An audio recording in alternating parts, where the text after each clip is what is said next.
Hello my dear students, welcome to Taran sir class. आज आपके लिए लेकर आए हूँ क्लास 10th की book footprints without feet का चैप्टर नंबर 6 अब making of a scientist by Robert W Peterson के कुछ बड़े इंपॉर्टेंट मल्टीपल चॉइस क्वेश्चंस। और बच्चों आपको इतना कहना चाहूँगा, अगर आप मेरी video for the first time देख रहे हैं तो आप जो है प्लेलिस्ट सेक्शन में जरूर जाइएगा मेरे चैनल की, ताकि आपको वहाँ पर क्लास 10th की सभी चैप्टर्स की अपडेटेड वीडियोस मिल जाएं। उसमें एनसीईआरटी एक्सप्लेनेशन के अलावा 1 मार्क क्वेश्चंस, 2 मार्क क्वेश्चंस, और इसके अलावा आपको वहाँ पर क्लास 10th की ही एसएसटी का भी काफ़ी मटेरियल मिल जाएगा। लेकिन आपको उसके लिए एक बार मेरे चैनल की प्लेलिस्ट को विजिट करना होगा।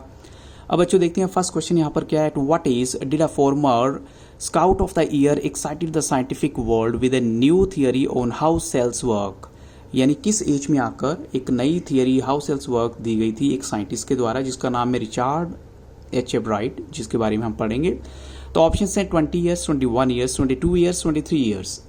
और करेक्ट आंसर है बच्चों यहाँ पर 22 ईयर्स। क्वेश्चन 2 में आपको बताना है where did Ebright explain his theory. उसने इस थियरी को अपने कॉलेजमेट के साथ कहाँ एक्सप्लेन किया था। ऑप्शन है in an article in the proceeding of the national academy of science, in a letter in the proceeding of the National Academy of Science, in a magazine in the proceeding of the National Academy of Science, or in an article in the proceeding of the International Academy of Science। तो बच्चों यहाँ correct answer है option ए। सभी option एक जैसे लगते हैं, लेकिन करेक्ट आंसर आपका ऑप्शन ए है। अब चलते हैं नेक्स्ट क्वेश्चन के लिए। आपको बताना है where did Ebright grow up, यानी कहाँ पर वो पला बड़ा था। ऑप्शन है in the north of Reading, in the east of Reading, in the south of Reading, या in the west of Reading. तो बच्चों ये जगह का नाम है in the north of Reading, जो कि पेंसिल्वेनिया में है, वहां पर ये पला बड़ा था। क्वेश्चन 4 में आपको बताना है why could एब्राइट not play football और बेसबॉल। ऐसा क्या रीजन था कि वहां पर वो फुटबॉल या बेसबॉल नहीं खेल सकता था। तो ऑप्शन है क्योंकि ये बड़ी कॉस्टली गेम थी, या फिर there was no playground, या he could not play with the team of one only, और ऑल ऑफ दीज। तो उसका रीजन है कि इसके पास कोई ज्यादा ऑप्शन नहीं था। ही could not play that with the team of one only. अकेला क्या कर लेता, क्या गेम खेलता वो। क्वेश्चन 5 में आपको बताना है I was his only companion until he started school who said this. ये स्टेटमेंट किसने दी थी कि मैं अकेला उसका साथी था या साथी थी। ऑप्शन है Ebright's teacher, Ebright's mother, Ebright's father, Ebright's uncle. और करेक्ट आंसर है एब्राइट्स मदर। अब चलते हैं क्वेश्चन 6 के लिए। Where did Ebright and his mother would spend the whole evening. कहाँ वो अपना इवनिंग का वक्त बिताते थे। तो ऑप्शंस हैं at the garden, at the roof top, at the dining room table, at the park. और करेक्ट आंसर है बच्चों यहाँ पर ऑप्शन सी। अब चलते हैं क्वेश्चन 7 के लिए। व्हेन एब्राइट्स फादर डाइड, यानी जब एब्राइट के पिता की डेथ हुई, तो इन विच ग्रेड वॉज एब्राइट। एब्राइट उस टाइम किस ग्रेड में था। ऑप्शन है he was in first grade, he was in second grade, he was in third grade, he was in fourth grade. तो बच्चों करेक्ट आंसर है यहाँ पर he was in third grade. जैसा कि मदर कहती है Richie was in third grade जब उसके फादर की डेथ हुई। क्वेश्चन 8 में आपको बताना है when एब्राइट was in second grade how many species of butterflies had he collected. उसने कितनी जो है बटरफ्लाइज की स्पीशीज को कलेक्ट किया था। ऑप्शन है all 75 species, all 25 species, all 30, और ऑल 40 स्पीशीज।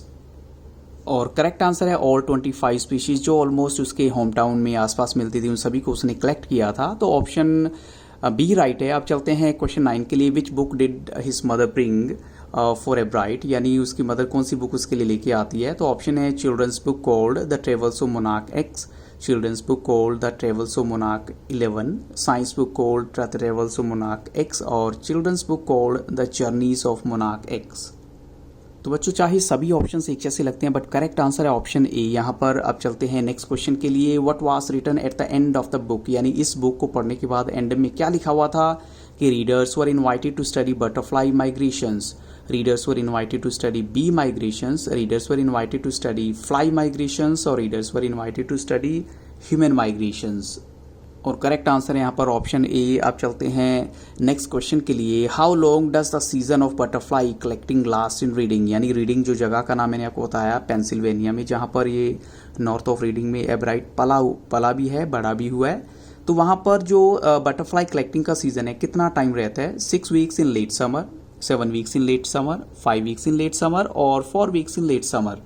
और यहाँ पर करेक्ट आंसर है 6 वीक्स इन लेट समर। आप चलते हैं क्वेश्चन 12 के लिए। Why did एब्राइट loose interest in tagging butterflies, यानी उसने बटरफ्लाइज को टैग करने में इंटरेस्ट क्यों नहीं रखा। ऑप्शन है it was a tedious task, यानी बहुत डिफिकल्ट काम होता था, and there was not much feedback, और या उसको कोई फीडबैक भी नहीं मिल रहा था। अच्छा, तो ऑप्शन ए करेक्ट होना चाहिए, या फिर दोनों ऑप्शन ए एंड बी। तो बच्चों यहाँ करेक्ट आंसर है बोथ ए एंड बी। अब चलते हैं क्वेश्चन 13 के लिए। फॉर सेवरल ईयर्स, कई सालों तक एब्राइट का जो बेसमेंट है it was home two thousands of dash in different stages of development, यानी हजारों जो हैं प्यूपा, कैटरपिलर, एडल्ट बटरफ्लाई या फिर मोनाक्स का घर था वो। तो बच्चों करेक्ट आंसर यहाँ पर एडल्ट यानी जो बड़ी जो मोनाक्स होती हैं, परफेक्ट होती है बटरफ्लाई, उनका घर था इसका बेसमेंट जो है। अब देखिए उसको जो है क्यों डिफिकल्ट लगता था ऐसा काम करना, टैग करना। वो कहते हैं how many tag butterflies he could capture, कितनी जो है बटरफ्लाई वो कैप्चर कर पाया। तो ऑप्शन है 1, 2, 3 और 4। और करेक्ट आंसर है बच्चों यहाँ पर ओनली 2। और यही वजह जिसकी वजह से उसका इंटरेस्ट नहीं था बटरफ्लाइज को टैग करने में।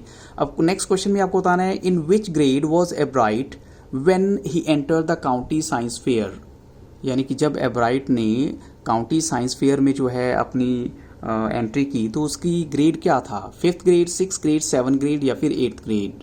और बच्चों करेक्ट आंसर है इन द 7th ग्रेड, यानी वो 7th ग्रेड में था जब उसने काउंटी साइंस फेयर में पार्टिसिपेट किया। और क्वेश्चन 16 में आपको बताना है what was his project in the county science fair, उसका प्रोजेक्ट क्या था उस साइंस फेयर में। ऑप्शन है slides of frog tissues, slides of butterfly tissues, slides of fish, slides of lizard. और करेक्ट आंसर है बच्चों यहाँ पर ऑप्शन ए। अब चलते हैं क्वेश्चन नंबर 17 के लिए। As a high school junior on which topic was his experiment based, उसका टॉपिक जो है किस एक्सपेरिमेंट पर बेस्ड था। ऑप्शन है advanced experiments on the monarch pupa, advanced experiments on the monarch egg, advanced experiments on the monarch larva और advanced experiments on the monarch butterfly. तो बच्चों करेक्ट आंसर है यहाँ पर ऑप्शन ए। अब चलते हैं क्वेश्चन 18 के लिए। आपको बताना है इसमें who was Ebright's college roommate, उसका कॉलेज रूममेट कौन था। ऑप्शन है James R Wong, James R Wright, James R Gon, James S Wong. और करेक्ट आंसर है जेम्स आर वोंग, उसका जो है कॉलेज रूममेट था। क्वेश्चन 19 में आपको बताना है what is true about DNA, आपको बताना है डीएनए के बारे में क्या बात बिल्कुल परफेक्ट है। It is a substance in which nucleus of a cell that controls heredity और it determines the form 7 function of the cell. तो सेकंड ऑप्शन देखिए determines and the form and function of the cell और it is the blueprint of life for all the above.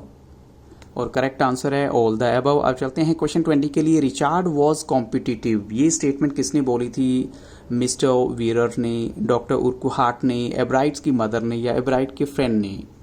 तो बच्चों ये statement दी थी mister वीरर ने कि Richard जो है वो बहुत कॉम्पिटिटिव है। और क्वेश्चन 21 में आपको बताना है हु वॉज रिचार्ड ए वीरर, ये एक्चुअल में थे कौन। ऑप्शन है एब्राइट के एडमायरर, एब्राइट के साइंस टीचर, एब्राइट के सोशल स्टडीज टीचर और एब्राइट के फुटबॉल कोच। और करेक्ट आंसर है एब्राइट्स के सोशल स्टडीज टीचर। तो बच्चों इन्हीं क्वेश्चंस के साथ इस वीडियो को यहाँ स्टॉप करूंगा। So thank you really very much for watching Taran sir classes and if you really like the video don't forget to like share and subscribe this YouTube channel. Have a very nice day.